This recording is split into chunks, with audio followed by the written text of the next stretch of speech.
Ukraine continues to struggle with manpower shortages, while its HIMARS systems do not struggle to find targets north of the border in Belgorod. After the US have given permission to use the HIMARS system inside of Russia, they are taking a deadly toll on the Russians over the last few days. We'll talk about this as well as about the developments along the front line and other things about the war in Ukraine, the other developments. We'll talk about all of this in this situation report.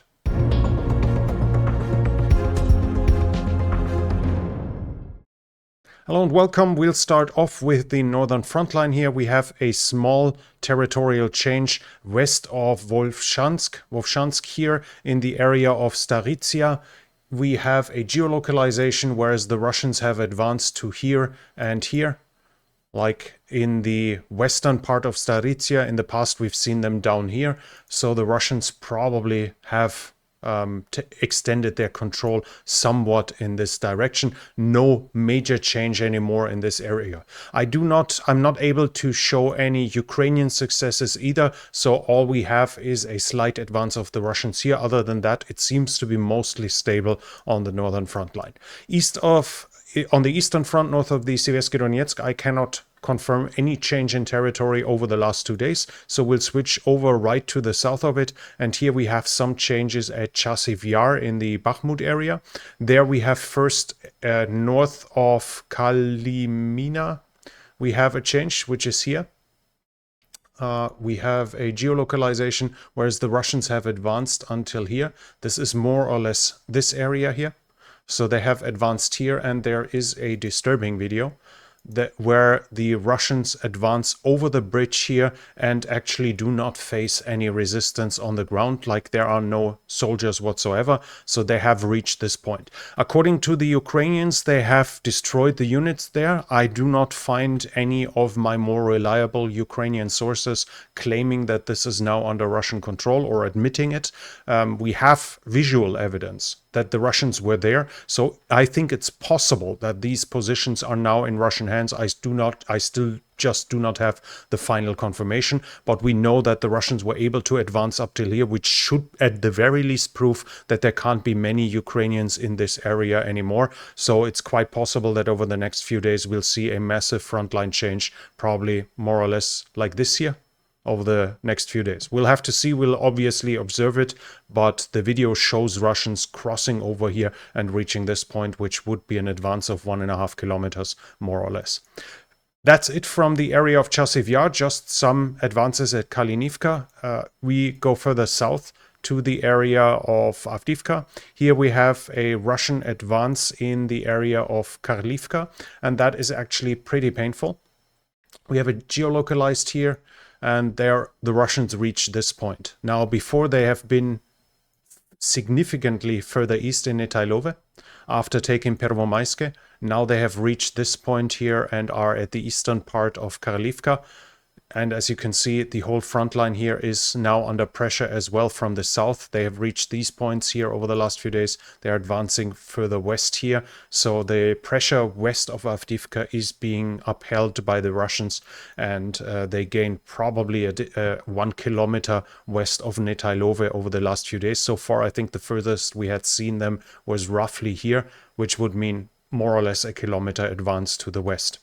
Further south, we have some changes in Krasnohorivka, and there I might have been right with saying that maybe it is significant that the Russians captured this house here because they crossed the road. At least now, after I showed you in the last situation report that they have been here, we now see them advancing several roads further north and to the west as well. That might not be directly related, but we do see them advance for roughly 100 meters north of the brick factory now over the last few days. Further south, I do not have any change. That can be proven. The only thing I do have is a significant one though, and that is in the area of Orikhiv. Let's quickly switch here. So I have nothing south of Velika Novosilka, but at Orikhiv we have a significant change, as I can show you here on the geolocalizations. Sorry, but that was a cat just jumping around. We have the Russians here. Now, the pro-Ukrainian map still claims that this is all contested and this is under their control. Now we have Russian soldiers here. Like I told you a couple of times in the past situation reports, I think Robotyne has fallen to the Russians. This would now mean they are up here, so probably this cannot be under Ukrainian control anymore either. So it's at least possible that the actual front line is more or less like this now, but we'll have to see over the last few days. But another sign that Robotyne has fallen, even though we do not see the Ukrainians admit it as of now. But as said, Russians now up here.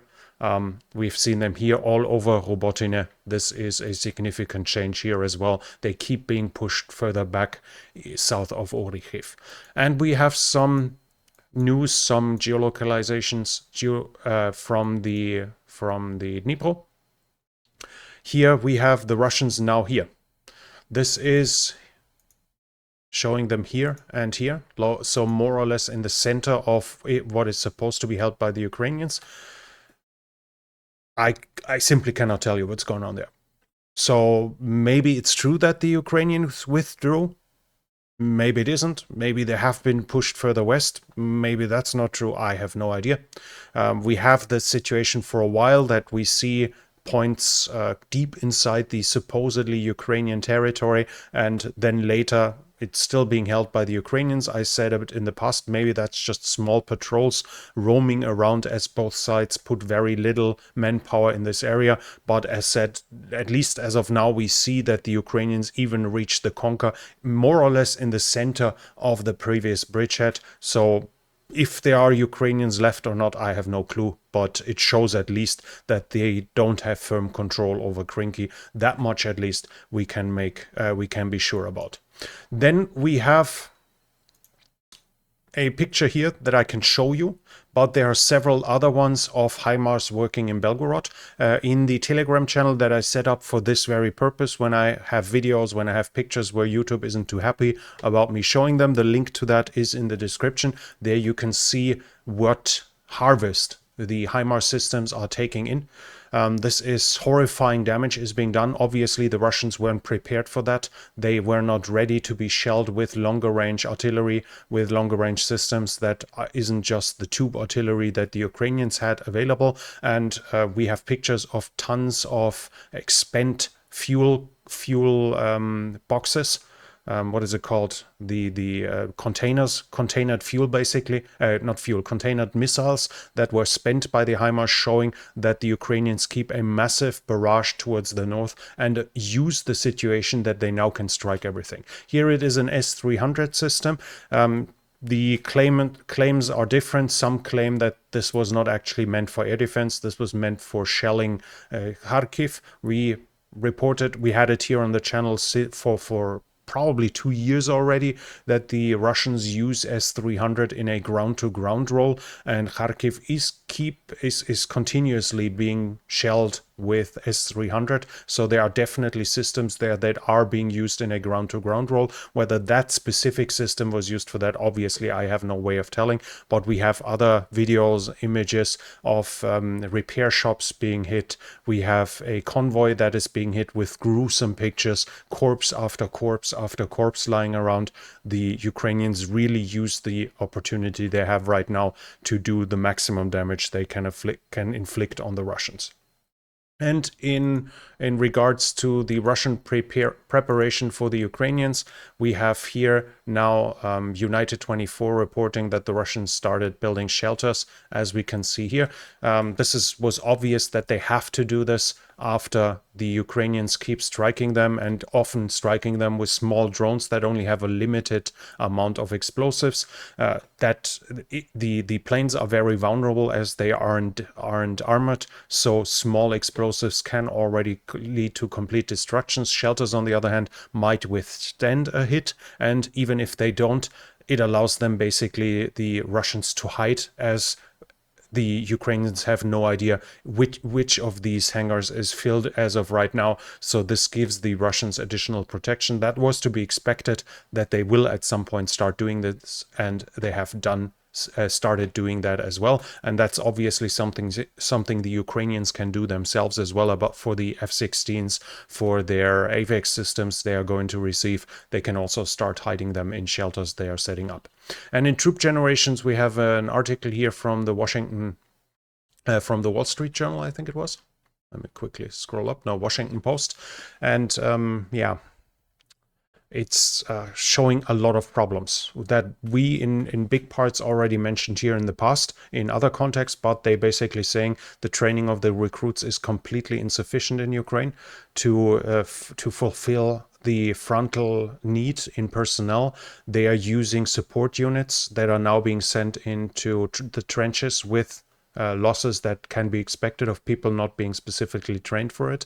In other parts, they are using guards that were far in the rear areas now being sent to frontline units. Depending on the training, this could obviously also cause problems. And then there are reports about the recruits that are currently arriving in the units. They have to be trained for weeks after arriving in the units because they lack basic knowledge. The report says they don't even know basic knowledges such as how to shoot. This is a quote from this article. And another quote is, we had guys that didn't even know how to disassemble and assemble a gun. Those are people that are being sent to frontline units. They arrive at units and don't even know how to shoot. And in the training centers, supposedly they have such little amount of ammunition that they only receive 20 rounds per person. On the front line, on the other hand, they apparently have enough. As the report says, they try to have them shoot at least one box that's 1,500 rounds per day for several weeks before they are being sent to the front line, so they at least get used to the guns. This clearly shows significant problems in the recruitment system, and which, yeah, there's no sugarcoating it. We had this a couple of times in the past. This is something that Ukraine will have to address, and at least something there where the foreign trainers like the French that will probably arrive soon might be of significant help. At the same time, they don't have hand grenades to train using them, and no ammunition for their RPGs for training. Hand grenades, I'm not sure that's necessary. Like in my training, we didn't throw live grenades either. We had rubber ones that had the same weight and were tasked to throw into certain circles to train how to throw them, to get a feel for the weight, to get a feel for the accuracy. That could probably be done inside of Ukraine. Maybe they are doing this. Obviously, it's probably better to train with live ammunition, but I don't think that's necessarily the biggest drama in itself. But generally, if you're expected to use your weapons in anger, you should have tried them out in training in reality as well, with ammunition, with real ammunition, regardless. Still though, they mention that what I said in the past, that the lack of training is one of the reasons that soldiers are afraid. I said it in the past that the lack of equipment will also be an issue. It's one thing if you're being sent to the front line and you have confidence in yourself and in your equipment. It's still life and death situation, but it's a completely different one if you feel like they don't prepare you at all and the equipment you're going to get will not help you at all. And Ukraine is struggling with this right now, that in both regards they are having massive deficits, and that reduces the morale, and it will obviously lead recruits to try to avoid being called up. And at the same time, some units apparently have first dibs when it comes to soldiers. Now, as they don't just fill up their ranks with 18 years old, they have a lot of people that are 50 and have back pain and knee pain and stuff like this, and they simply can't march kilometer upon kilometer with heavy loads. So some units have first dibs, pull out the best recruits, the fittest one, the ones that show that they are willing to fight, whereas others are being given the rest that would be under other circumstances being considered mostly useless. This means that while some units probably are have better personnel as well, other units are with very dubious combat value. And if those units are being given the same tasks, the same frontline pieces that a better unit has been given before, this would be an explanation while frontlines hold for a long time and then there's a rotation and suddenly the Ukrainians are being pushed massively back. If you have such an imbalance in the quality, this can cause serious problems as well. I said a very unpleasant topic here, but one nonetheless where I don't feel a need where I don't think it should be hidden for the audience, even if it's unpleasant for the pro-Ukrainian audience. And we have some good news too for Ukraine, though. And this is something where I already have a video on the German channel about, and I'm going to translate it and have it here soon as well, about the relationship between China and Russia. My topic is, what I said is that they aren't friends. They are competitors that just are aligned with their own interests right now. And this is an example here. Russia and China are negotiating about a gas pipeline. And while that should be an easy thing if you think that they're supposed allies, it's not progressing because China knows that Russia has barely anyone to sell its stuff right now, especially gas. Oil they can transport with tankers, sure, but gas through pipelines? Who is supposed to buy it if not China? So China does what can be done by, what is expected to be done by someone who thinks about his own interests and not about the interests of his supposed ally. They are saying we want prices like nobody else. They demand prices close to the local Russian prices, which are subsidized. So basically they are asking the Russians, subsidize the gas we're getting from you. And at the same time, they don't want to give guarantees about big amounts that are being bought from Russia. And this obviously plays a massive role in the financing of a pipeline. How much gas will actually be pumped through it that is being sold? Only then can it be worth building the pipeline. So the pipelines are not progressing. Another sign of trouble brewing for the Russians. On the other hand, international support. Lithuania has agreed with Rheinmetall, the German defense company, to build an ammunition factory in Lithuania. That will obviously help the country itself, but will also allow for additional exports towards Ukraine if needed. And we have a picture of a Sea King in Ukrainian colors. This is an obsolete helicopter, mostly used for search and rescue, light transport, maritime helicopter, can also be used to hunt submarines and other things. Even has a radar on its back, even though it has a dead angle towards the front, but still not a bad helicopter, even though it's old. And Ukraine has been given them, so another Western airplane, if we want to call it this way, which in theory at least it is, now being given to Ukraine. This shows that the Ukrainians are about to receive them and will soon be able to use them. But that was already it from me for now, not too long today. So if you like this situation report, please give it a thumbs up, leave a comment. What do you think, how and when the manpower shortage of the Ukrainians will be solved? And if you are new here, I would like to invite you to subscribe to the channel and hit the bell icon so you don't miss future videos. This channel is only possible because of the support of viewers like you. So if you like to support the channel, you can do so by the means in the description. Thank you very much to everyone already supporting this channel, and that's it from me for now. Thank you for watching, and I'll be back.